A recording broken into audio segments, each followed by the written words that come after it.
We love getting your questions, so we want you to keep them coming via Facebook, Twitter, and on our webpage. Who knows, we might just answer your question here in the studio audience next. Welcome back to the Daily Helpline. Actress Tatyana Ali is our special guest today, and it is time to answer some questions sent in by viewers. You guys ready? Let's do it. One of my favorite parts of the day. Let's see the first one. All right, hello everyone. My name is Bianca Brooks, and I recently graduated from college. My mother would like me to get a full-time job so that I can have stable income to provide for myself and contribute, because I did promise when I graduated that I would get a job so that we can put a down payment on a house. So how can I pursue my dreams and make my mother happy? I'll let you tackle this first, but your face says it all. Well, I think I wish I knew what her dream was that she wanted to pursue, but you can't live your life for other people. Yeah. Even your mom who supported you. It makes me think of the Khalil Gibran, the prophet. Yeah. It talks about parenthood and parenting and children. Yeah. And it says that children are like arrows. The parents are the life is the archer and the parents are the bow, and you have to kind of go out there, and sometimes our parents, they so much want the best for us that they don't let us do that. But you have to do you. Do you, boo. Do you. Yeah, I agree. But I also agree with Mom.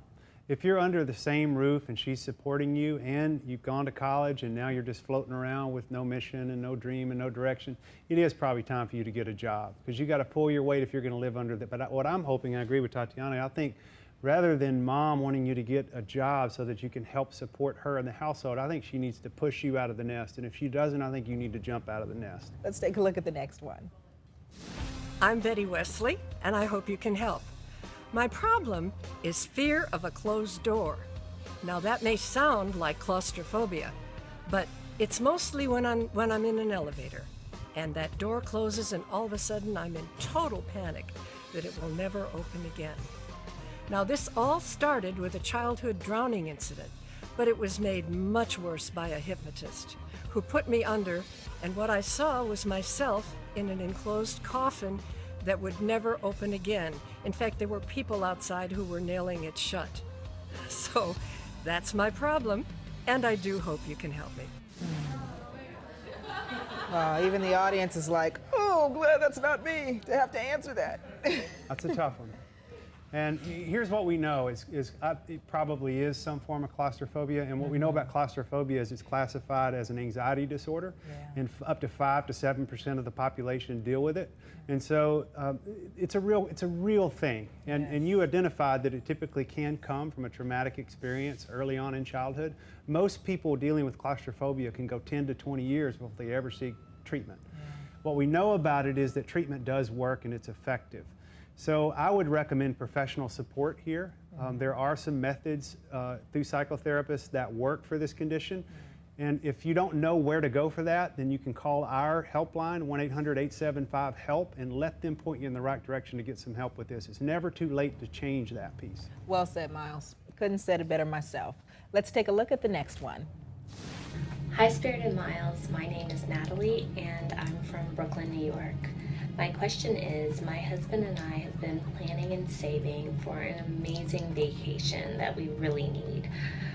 The only problem is I love designer shoes and I just bought a new pair. How do I break that news to my husband? Thank you. From the other side of the country. Oh my gosh. You spent the vacation money that you and your husband had been saving up for on a pair of new shoes. Can we be any more selfish? Can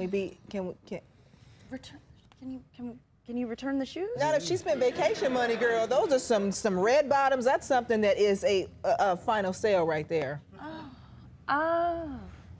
You can be shopping too much. I like to shop, but I definitely went through a period where I realized I'm I'm shopping to fill something. I don't need these things that I'm shopping for. I'm doing it, and it's more than boredom. I would find myself, I would really check my emotions when I would feel this need to like, I'm gonna go to the store and I'm gonna, and it would be to fulfill something, something I didn't feel good about or I thought would be better when I bought the thing, and then I'd buy it. And it would only last a second. It only does. It would only last a second. And you know, the thing is that you're going down a dangerous road. It starts with a pair of shoes, and the next thing, what else are you keeping from your husband? And there is a thing called financial infidelity. And that is hiding where you, believe it or not, there is. It's hiding how and what you do with your money in the relationship and not disclosing it. And it breaks down relationships in some ways faster than infidelity. So it's one of the most common causes of divorce is when you don't communicate about money. So I don't want you to take this lightly.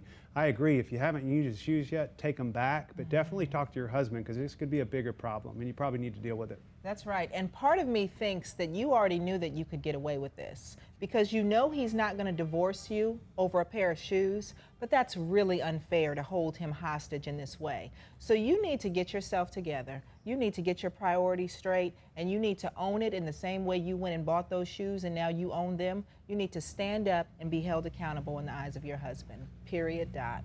Okay? I agree. Okay. I'm going to say this too. If you want to submit your video, go to our website, thedailyhelpline.com. Tatyana, thank you so much for joining us today. You were amazing. Yes, open invitation. Please come back anytime. Keep doing good work. Coming up, we'll talk to a young woman who got caught up in alcohol, drugs, and prostitution at the age of 14.